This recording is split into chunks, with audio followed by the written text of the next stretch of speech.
Aking treasurer na full support din kung ano yung mga pangangailangan. Walang iba si Galson Bartolome po. Sa mga kasamahan ko rin po na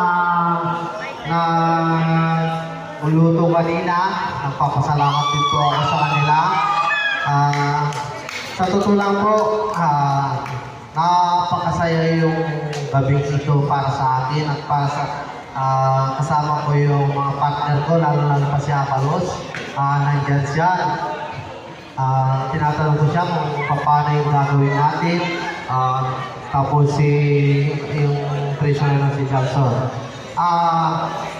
Ngayon po, ang message ko po sa atin lahat, mga kasama, sana yung makinig kayo. Hindi lamang po ito yung binibigkas na minsan lang po ako magsalita, pero may laman.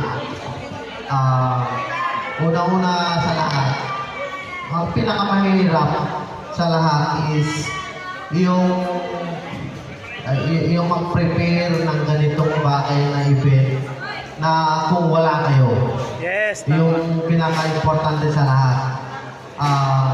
Pinapahalagan ko rin yung posisyon ko bilang isang head nyo, kasi lahat ng policy ng Talavera, lalong-lalo pa kung ano yung utos ng store manager natin, sinusunod ko po lahat. Dapat ang sabi niya is transparent. Hindi, sa totoo lang, ikwento ko yung talang buhay ko sa trabaho. Ako yung tao hindi marunong magalit. Hindi ako yung tao yung plastic. Gusto ko kapag may problema, ipaabot ko sa kanya. Kaya gusto ko rin na, lalo pa sa mga supervisor natin.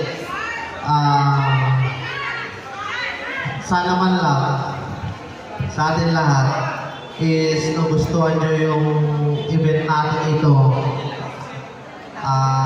Hindi ito yung para sa isang tao lang, para din naman sa lahat.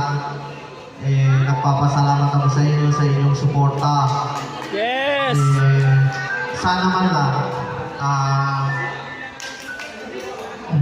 yung gabi ito, bukas, maiba naman. Yes. Hinihiling ko lang po sa inyong lahat, kung naririnig nyo, kung hindi kayo na bibigyan, hindi ito yung event na yung laro lamang.